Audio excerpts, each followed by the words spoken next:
Hello and welcome to today's reading. Today we are doing another Bibliomancy reading. If you are new to this channel or you are unfamiliar with Bibliomancy, Bibliomancy is the use of books or other written materials, selecting a random passage and divining a meaning from it. And as always, all of the books or decks that are used in my readings are linked in the description box. So if you want to check out any of the materials we use today, you can go down there and see that. Today we are using Cape Cod and the Islands, the Geologic Story by Robert N. O'Dale, and we are on page 105, starting with the second paragraph.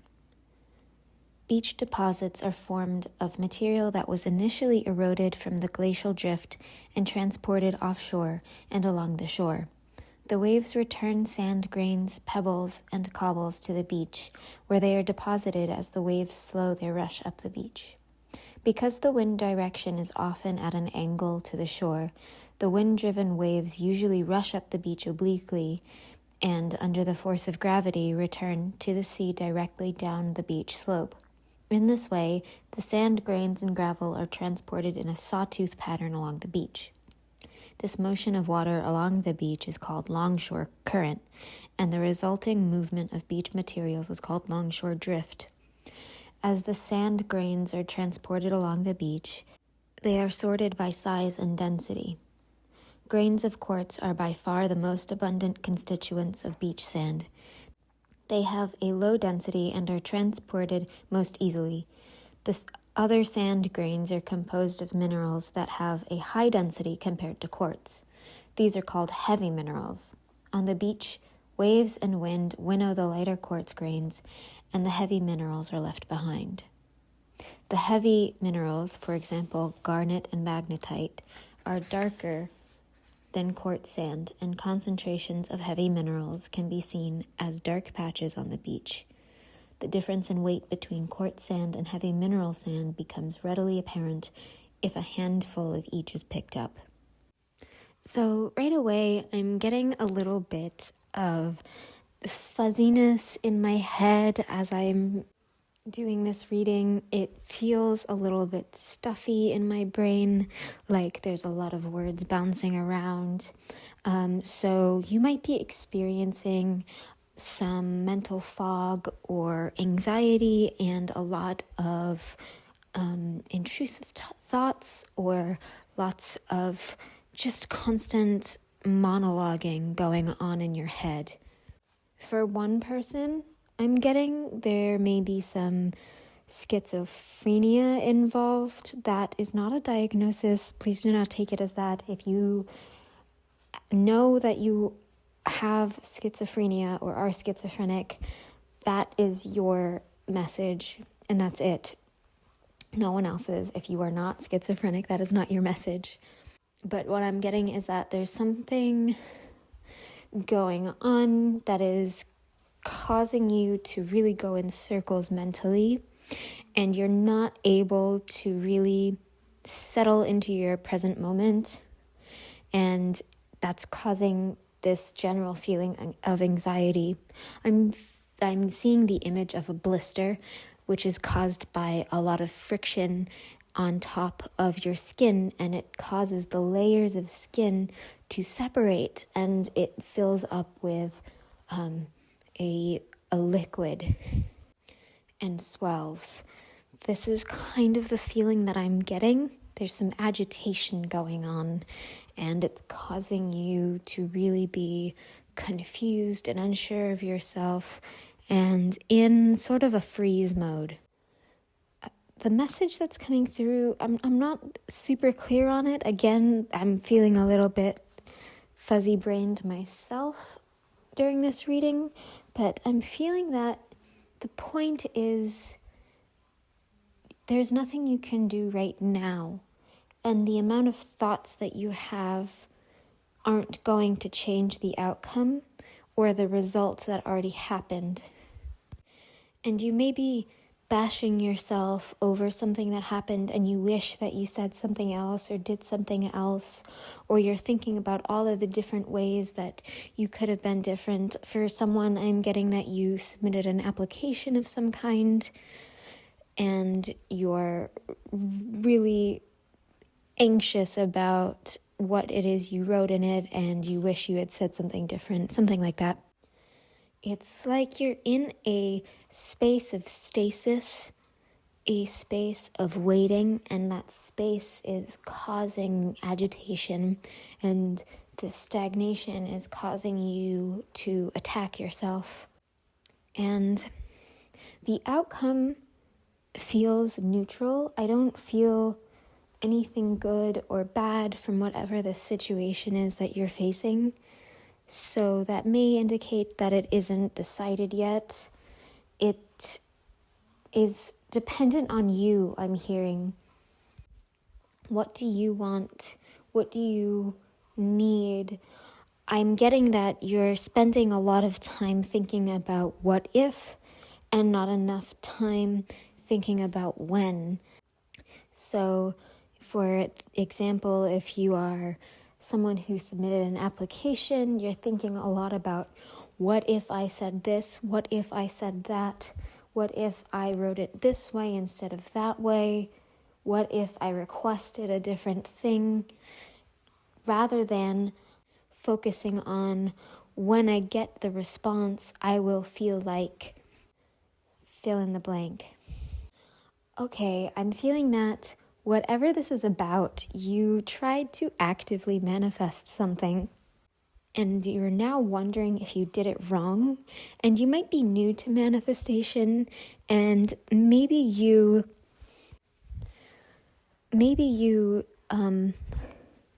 did a practice or a ritual that you found somewhere, and you may or may not have tailored it, but you have been reading and researching, and you found other rituals that you thought might be more efficient, that make more sense to you now.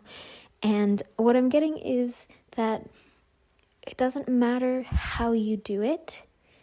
What matters is what you want, what intentions you're putting forward. And right now, the constant flurry of self-bashing and hating I'm getting is changing the outcome. It's messing with the work that you did. It's not so much the actual steps that you took, the tools that you used. It's the intention behind it. So if this is resonating with you, I'm going to recommend that you do the following meditation. You can do it right now. You can pause the video and get comfortable if you want. It's very simple. It shouldn't take long. I want you to just start by closing your eyes if you can. If you're driving, obviously, please don't do this. But get into a place where you can be comfortable. And if you know how to do ocean breath, I would recommend doing that. Essentially, it's closing your mouth and breathing through your nose very loudly, and it should sound like this.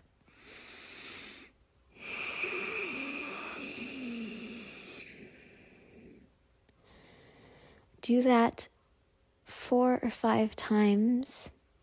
Take your time. Breathe in. An ocean breath. Breathe in. And ocean breath. Breathe in. And ocean breath. Breathe in. And ocean breath. And now I want you to feel the tingling in your feet, in your hands, in your skin. And if you don't feel that tingling, feel the surfaces that your body is resting on and being supported by. And now I want you to think about your intention, the manifestation. What did you actually want to accomplish? Was it a sense of joy, a sense of accomplishment, purpose, belonging? What would it feel like if it came back to you positively, the way that you wanted it? What would that emotion feel like? What might your body feel like? Would you be excited, happy? Would you jump around? Would you squeal or laugh? Would you want to tell someone? And I want you to meditate on that feeling and try to draw it up through your body.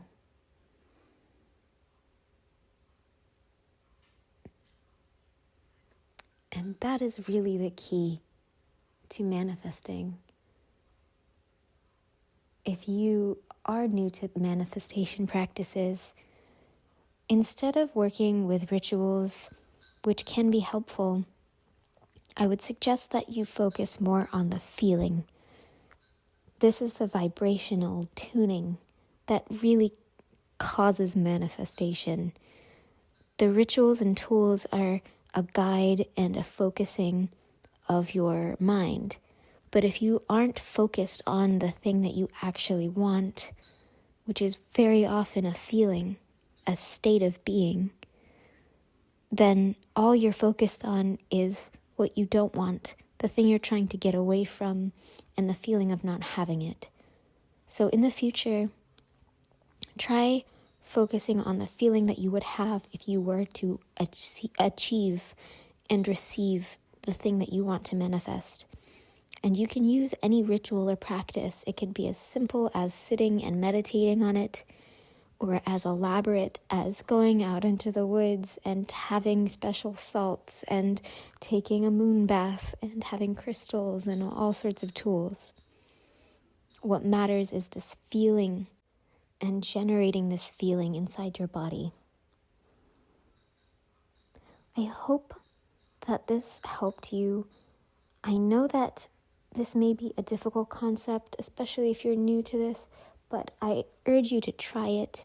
And if you are trying to manifest for the first time, I would recommend starting with smaller things, not because you can't do larger things, but because it feels much less high stakes if you start with something small, like finding $5 on the ground or feeling grateful or something like that, because there's a less emotional involvement with that, so it's easier to push your energy when you don't have a big buildup of trauma responses and fear and scarcity and things like that. But that is all I'm seeing for you today. I hope that this was helpful. Please let me know in the comments what's going on, what you're working towards, and if this resonated. Like the video if you liked it, and subscribe to this channel if you haven't already. Hit the notification bell and select all notifications so that you actually get updated when I upload a new reading. But until next time, bye.